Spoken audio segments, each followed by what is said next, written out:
दोस्तों, मैं आपको सुनाने जा रहा हूं अपनी मंडली के सदस्य स्नेहवीर गोसाई की लिखी कहानी सैंटा का गिफ्ट। क्रिसमस की उस शाम पूरा शहर रोशनी में डूबा हुआ था। सर्दियों की तेज हवा में दुआओं और ख्वाहिशों के सिलसिले तैर रहे थे। तभी शहर की एक सुनसान गली में कदमों के दौड़ने की तेज आवाज आने लगी। ठंड के बावजूद दौड़ने वाले का बदन पसीने से भीगा हुआ था। वो एक दुकान में सेंध लगाने के इरादे से दाखिल हुआ था, लेकिन चोरी करने के पहले ही दुकान के चौकीदार को उसकी भनक लग गई। उसके कदमों की रफ्तार से साफ पता चल रहा था कि वो आज किसी भी हालत में पकड़ा नहीं जाना चाहता। क्रिसमस की उस शाम उसे अपने दोस्तों के साथ होना था, जो शहर के दूसरे छोर पर बने छोटे घरों में रहते थे। कुछ कुछ उन्हीं घरों की तरह जो गली के दूसरे छोर पर रंग बिरंगी रोशनियों से टिमटिमा रहे थे। भागते भागते उसकी सांसें फूलने लगी थी, मगर उसे रफ्तार बनाए रखने का पुराना तजुर्बा था। शहर की पुलिस के 4 जवान उसका बहुत दूर से पीछा कर रहे थे और जल्दी ही कुछ और पुलिस वाले उसके पीछे आने वाले थे। वो लंबी गली एक चौड़ी सड़क पर आकर खत्म हो गई। वहां किसी चीज की आड़ में छुपकर पुलिस को चकमा देना बहुत मुश्किल था। उसने आंखें बंद करके भगवान को याद किया। दूसरे पल आंखें खोलकर वो सोचने लगा कि क्या ऊपर वाला चोरों की फरियाद भी सुनता होगा। तभी तेज हवा के झोंके के साथ मकान की खिड़की खुल गई। चोर बिना वक्त गंवाए उस खिड़की के अंदर कूद गया। दूसरे कमरे से किसी की तेज आवाज आई, डेविड, तुम्हारे कमरे की खिड़की खुली है क्या? अपने बिस्तर पर पड़ा डेविड अपने 7वें क्रिसमस का इंतजार कर रहा था। पिछले सालों से सैंटा उसको मनचाही गिफ्ट नहीं दे पा रहा था, मगर वो करता भी क्या, जब तक सैंटा उसके पास आता उसकी आंख लग जाती थी। इस बार उसने सैंटा से मिलने की पूरी तैयारी कर ली थी। ढलती रात में भी उसकी पलकें नींद से बोझिल नहीं हुईं। बाहर कदमों के दौड़ने की आवाज थोड़ी धीमी हो गई थी। चोर डेविड के बिस्तर के पास अलमारी के पीछे चुपके से दुबक गया। सैंटा, इस बार मैं आपसे मिलना चाहता हूं, प्लीज इस बार मुझसे मिलकर जाना। डेविड ने दोनों हाथों को जोड़कर अपने माथे पर रखा हुआ था। पुलिस की गाड़ियों के सायरन पूरे इलाके में गूंजने लगे। वो एक एक करके हर घर को तलाश रहे थे। चमड़ों के जूतों के फर्श पर पड़ने से होने वाली तेज आवाजें डेविड के घर के पास आकर ठहर गईं। किसी ने जोर से डेविड के घर का दरवाजा खटखटाया। इस आहट से डेविड की आंखें खुल गईं। उसने देखा कि कमरे में एक आदमी उसकी अलमारी के पीछे खड़ा है। दरवाजे को पीटने की आवाजें लगातार तेज हो रही थीं।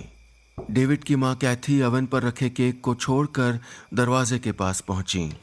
दरवाजा खोलते ही वर्दी में खड़ा जवान अपनी भारी आवाज में बोला, मेरा नाम इंस्पेक्टर रजनीश है। लाल रंग के कपड़ों में एक चोर आपके इलाके में घुसा है।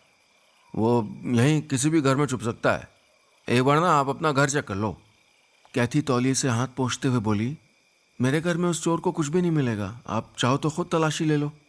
वो 4 पुलिस वाले अब भी डेविड के घर के बाहर ही खड़े थे। नहीं, उसकी जरूरत नहीं है, आप फिर भी हमारी तसल्ली के लिए एक बार देख लो ना। इस बार पुलिस वाले की आवाज में थोड़ी नरमी थी। कैथी चाह कर भी ना नहीं कह पाई। सबसे पहले उसने अपने कमरे की खिड़की चेक की।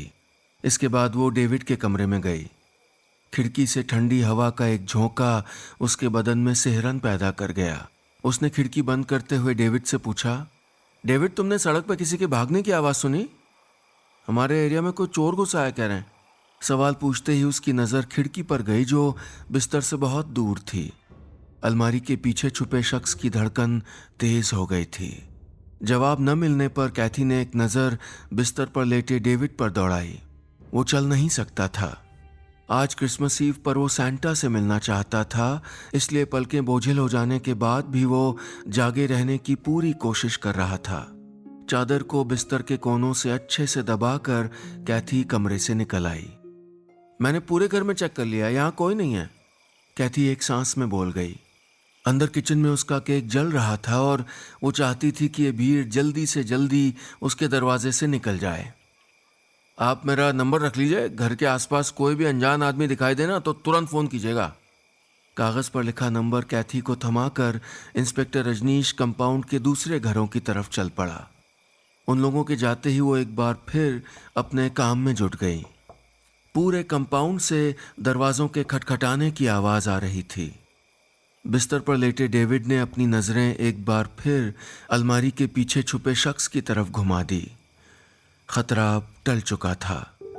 वो आदमी अलमारी से बाहर आकर डेविड के बिस्तर के पास घुटनों के बल बैठ गया। डेविड की आंखों में एक अजीब सी चमक थी। तुमने अपनी मां को मेरे बारे में क्यों नहीं बताया? चोर ने फुसफुसा कर पूछा। डेविड बिना पलकें झपकाए उसको देखता रहा। उस शख्स ने अपना सवाल दोहराया। जब तुम्हारी मां ने चोर के बारे में पूछा तो तुमने बताया क्यों नहीं कि वो अलमारी के पीछे छुपा है? डेविड ने मुस्कुराते हुए कहा, पर आप चोर थोड़े हो, आप तो सैंटा हो। मैं कब से आपका वेट कर रहा था। चोर की नजर लाल रंग के सैंटा सूट की तरफ गई जो उसने दुकान में जाने से पहले पहन लिया था। डेविड का यकीन मासूमियत की इंतहा को पार कर गया था। फरेबों के बीच रहने वाले चोर का सामना जब इस मासूमियत से हुआ तो उसके अंदर की बुराई ने आत्मसमर्पण कर दिया। न उसकी लंबी सफेद दाढ़ी थी, न कंधों पर तोहफों से भरा बैग, न 12 सिंगों वाली गाड़ी। उस लाल सूट के अलावा उसमें कुछ भी तो ऐसा नहीं था जो सांता क्लॉज जैसा हो। मगर फिर भी 7 साल के बच्चे का यकीन उसे सांता मानने को तैयार था। उसे महसूस हुआ कि उसके दिल की धड़कन अब सामान्य हो गई है। पुलिस से पकड़े जाने का डर सांसों से निकली भाप के साथ कहीं गायब हो गया। बिस्तर पर पड़ा डेविड उसे टकटकी लगाकर देख रहा था, जैसे किसी ख्वाब पर यकीन करने की कोशिश कर रहा हो। पुलिस पूरा इलाका चेक कर चुकी थी। गाड़ियों की सायरन की आवाज भी मध्यम होते होते गायब हो गई। उनकी जगह चर्च से आती क्रिसमस कैरल की धीमी आवाज ने ले ली थी। ये वो वक्त था जब चोर को एक छलांग लगाकर घर से बाहर निकल जाना था, लेकिन उससे पहले ही डेविड ने एक छलांग लगा दी। भरोसे की छलांग। उसके यकीन ने एक चोर में सांता को देख लिया था। उस विश्वास ने चोर को जैसे बिस्तर के आसपास बांध लिया। डेविड ने उसका हाथ पकड़कर उसे बिस्तर पर बिठा दिया। मैं इस बार आपको जल्दी नहीं जाने दूंगा। उस सेनमार की प्यार करने और प्यार पाने की आदत नहीं थी। अचानक मिले अपनेपन ने उसे चुपचाप बैठे रहने पर मजबूर कर दिया। सेनमार ने कमरे के चारों तरफ नजर दौड़ाई। लकड़ी का पुराना पलंग दीमकों से एक लड़ाई लड़ रहा था। पलंग के ऊपर रखे पुराने बिस्तर और रजाई डेविड के शरीर की गर्माहट को बचाने की कोशिश में लगे थे। सामने दीवार पर डेविड और उसकी मां की कई तस्वीरें लगी थीं। उन तस्वीरों में डेविड के पापा कहीं नहीं थे। कुल मिलाकर पूरा घर उदासी से लड़ने की कोशिश में लगा था। डेविड ने चोर की तरफ देखा और कहा, सांता, आप लोगों की विश पूरी करते हो, क्या मेरी एक विश पूरी कर सकते हो? चोर को डेविड की इस बात पर हंसी आ गई। हंसी क्यों आई ये सिर्फ वो जानता था। डेविड ने उसकी हंसी को उसकी सहमति मान लिया। इससे पहले कि वो कुछ और कहता, चोर ने मुस्कुराहट को संभालते हुए कहा, तुम्हारी क्या विश है? क्या चाहिए तुम्हें? रिमोट वाली गाड़ी, वीडियो गेम, कोई और खिलौना, जो भी हो मुझे बताओ। डेविड ने कुछ सोचकर कहा, मुझे इनमें से कुछ नहीं चाहिए। मेरी खिड़की से एक पार्क दिखाई देता है। उसने खिड़की की तरफ इशारा करते हुए कहा। शाम को सब बच्चे उस पार्क में खेलने के लिए आते हैं। मैं खिड़की के पास बैठकर उनको देखता हूँ। मुझे घर में रहना अच्छा नहीं लगता। मैं हर शाम उस पार्क में जाना चाहता हूँ। चोर उसकी ख्वाहिश पूरी करने का वादा करके चला गया। उसके कदमों में कोई जल्दी नहीं थी। वो घर नहीं जा रहा था। वो घर जा ही नहीं सकता था। एक मासूम दरखास्त उसका पीछा कर रही थी। वो चोरियां करते हुए कई बार पकड़ा गया था, पीटा गया था, लेकिन आज जैसा बर्ताव उसके साथ पहले कभी नहीं हुआ था। उसे हैरत इस बात की थी कि इस बच्चे ने उसके अंदर वो देख लिया था जो उसने खुद कभी अपने अंदर नहीं देखा।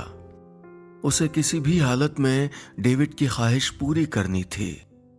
मासूम ख्वाहिशों को पूरा करना सबसे मुश्किल होता है, असली सांता के लिए भी। कोई चीज, कोई खिलौना हो तो इंतजाम किया जा सकता था, मगर डेविड ने एक रत्ती खुशी मांगी थी जिसका पता उसके पास भी नहीं था। वो तालों से उलझ सकता था, सवालों से उलझने की उसकी तैयारी नहीं थी। अपने बिस्तर पर लेटा डेविड सेंटा के वापस आने का इंतजार कर रहा था। उसने बिस्तर के पास लगा स्विच दबाकर बल्ब ऑन कर दिया। बल्ब की पीली मध्यम रोशनी ने कमरे के माहौल को और भी उदास कर दिया। सेंटा के आने की उम्मीद के सहारे उसने मायूसी के इस घेरे को पार कर लिया था। तभी कमरे में किसी के चलने की आवाज आई। सो जाओ डेविड, रात बहुत हो गई है, कैथी ने रजाई को जरा सा सरकाते हुए कहा। नहीं मम्मी, कुछ देर में सेंटा आने वाला है। डेविड का उत्साह अपने उफान पर था। कैथी ने प्यार से उसके माथे पर हाथ फेरा। बेटा, सेंटा को कई बच्चों के पास जाना है, उसको आने में बहुत देर लग सकती है। डेविड ने मुस्कुराकर अलमारी के पीछे देखा। सेंटा मुझसे मिल के गया है और उसने वादा किया है वो मुझसे मिलने दोबारा आएगा। इतना कहकर डेविड अलमारी के पीछे की खाली जगह को ताकने लगा। कैथी ने डेविड की नजरों का पीछा किया। अलमारी की ओर नजर घुमाते ही उसके होश उड़ गए। वहां कीचड़ से सने पैरों के निशान थे। इसका मतलब वो चोर पिछले 2 घंटों से उसके घर पे ही था। इस बात का एहसास होते ही कैथी बहुत घबरा गई। उसने डेविड की तरफ गौर से देखा। चोर ने उसे कोई नुकसान नहीं पहुंचाया था। कमरे की सब चीजें भी अपनी जगह पे थीं। कहीं भी किसी किस्म के नुकसान के कोई निशान नहीं थे। फिर भी कैथी ने अपनी जेब से सिकुड़ा हुआ वो कागज निकाला जिस पर इंस्पेक्टर रजनीश का नंबर लिखा था। कैथी के फोन मिलाने के कुछ देर बाद ही पुलिस उसके घर पहुंच गई। आपको कैसे पता कि वो आपके घर में मौजूद था? इंस्पेक्टर रजनीश ने सख्त आवाज में कहा। कैथी ने सिलसिलेवार ढंग से पूरी बात बताई। डेविड कह रहा था कि उसने दोबारा आने का वादा किया है। कैथी ने इतना कहकर अपनी बात पूरी की। डेविड कौन? इंस्पेक्टर ने पूछा। मेरा बेटा, कैथी ने कमरे की तरफ इशारा करते हुए कहा। इंस्पेक्टर के चेहरे पर एक तंजिया मुस्कुराहट आ गई। वो इतना बेवकूफ नहीं है कि दोबारा आएगा। सर्द रात में एक स्टोर के पास बैठा चोर डेविड की ख्वाहिश के बारे में सोच रहा था। उसने कभी किसी को तोहफा नहीं दिया। यह काम उसकी जिंदगी का सबसे मुश्किल काम था। उसे याद आया बचपन में उसे किसी ने तोहफा दिया था। वो तोहफा कहाँ है उसे नहीं पता, लेकिन तोहफे के साथ जो खुशी उसने महसूस की थी वो आज भी उसके दिल में महफूज है। अचानक उसकी आंखों में एक चमक आ गई। वो समझ गया कि तोहफे तो प्यार और खुशी के इजहार का बस एक बहाना है। खुशी तो इस बात से आती है कि किसी को हमारा ख्याल है। इसे एक बात के समझ में आते ही उसके मन से सारी धुंध हट गई। वो समझ गया कि डेविड को क्या गिफ्ट देना है। उसने अपने थैले से ताले खोलने वाले सारे औजार निकाले और स्टोर के ताले को किसी गणित के सवाल की तरह देखने लगा। वो ताले पर पहली चोट करने ही वाला था कि उससे डेविड की बात याद आ गई। आप चोर थोड़े हो, आप तो सेंटा हो। वो डेविड के विश्वास को तोड़ नहीं सकता था। उसने सारे औजार वापस बैग में रख दिए और 24 घंटे खुले रहने वाले स्टोर की तरफ चल पड़ा। डेविड के कमरे का मुआयना करने के बाद इंस्पेक्टर रजनीश ने गहरी सांस लेकर कहा, देखिए, पुलिस पूरे इलाके को छान रही है। हो सकता है वो यहीं कहीं हो। फिर भी कोई इन्फॉर्मेशन मिले तो मुझको कॉल कर दीजिएगा। मेरी वैन इसी कंपाउंड में खड़ी है। रात खत्म होने में कुछ ही घंटे बाकी थे, लेकिन किसी की आंखों में नींद नहीं थी। कैथी, इंस्पेक्टर रजनीश, वो चोर और डेविड सबके सब जाग रहे थे। तभी डेविड के कमरे में खिड़की के खुलने की तेज आवाज हुई। चोर अपने वादे के मुताबिक तोहफा लेकर वापस आ चुका था। उसके हाथ में एक बड़ा सा पैकेट था और डेविड की आंखों में ढेर सारी बेताबी। दोनों पैकेट खुलने का इंतजार कर रहे थे। चोर उस बड़े से पैकेट में लिपटे रंगीन कागजों को एक एक करके हटा रहा था। डेविड के चेहरे पर नींद और थकान के कोई निशान नहीं थे। उसका चेहरा खुशी और उम्मीद से भरा हुआ था। डेविड के कमरे से आ रही आवाजें कैथी के कानों तक भी पहुंची। उसने घबराई हुई आवाज में इंस्पेक्टर को फोन किया। हेलो इंस्पेक्टर, डेविड के कमरे से किसी के बात करने की आवाज़ आ रही है। मुझे लगता है वो चोर वापस आ गया है। इंस्पेक्टर रजनीश अपने वायरलेस पर सिपाहियों को मैसेज दे रहे थे। पूरे इलाके को घेर लो, यहां से बच के कोई जाना नहीं चाहिए। मेरे इशारे के बगैर कोई आगे नहीं बढ़ेगा। बाहर मौजूद सिपाही अपने हथियार लेकर चोर को दबोचने के लिए तैयार खड़े थे। अचानक पड़ोस के चर्च में बजी घंटियों ने रात के सन्नाटे को तोड़ दिया। 12 बजते ही घंटियों की आवाज से यीशु के जन्म की खुशखबरी पूरे इलाके में गूंजने लगी। इन्हीं घंटियों की आवाज के बीच डेविड ने अपने गिफ्ट की पहली झलक देखी। उस पैकेट के अंदर एक व्हील चेयर थी। चोर ने डेविड को उठाकर उस कुर्सी पर बिठा दिया। कुर्सी को घुमाते हुए वो बोला, डेविड, अब तुम हर शाम पार्क जा सकते हो। कुर्सी पर बैठा डेविड खुशी से झूम रहा था। चोर के सामने आते ही वो उससे लिपट कर बोला, thank you Santa, I love you. चोर के कदम वहीं जम गए। उसने पहली बार महसूस किया कि प्यार में पिघलना कैसा होता है। उसने दोनों हाथों को फैलाकर डेविड को कसकर गले से लगा लिया। इंस्पेक्टर रजनीश ने कमरे के हालात भांपने के लिए दरवाजे पर पड़ी एक दरार से अंदर झांका। उन्होंने जो देखा उस पर यकीन नहीं कर पाए। चोर व्हीलचेयर पर बैठे डेविड को कमरे में घुमा रहा था और दोनों खुशी में गा रहे थे, wish you merry Christmas, merry Christmas, merry Christmas, wish you merry Christmas and happy new year. दरवाजे के दूसरे कोने से परेशान कैथी सब कुछ देख रही थी। खुशी जज्बात के सारे बांध तोड़कर उसकी आंखों से बहने लगी। चोर ने महसूस किया कि उसके भीतर के सारे डर खत्म हो चुके थे। वो खुद को बहुत हल्का महसूस कर रहा था। एक तोहफा डेविड ने भी उसे दिया था जिसे सिर्फ महसूस किया जा सकता था। जाने से पहले वो आखिरी बार डेविड के गले मिला और खिड़की से कूद गया। बाहर पुलिस वाले उसका इंतजार कर रहे थे। सड़क के इस छोर पर इस बार दौड़ने की कोई आवाज नहीं हुई।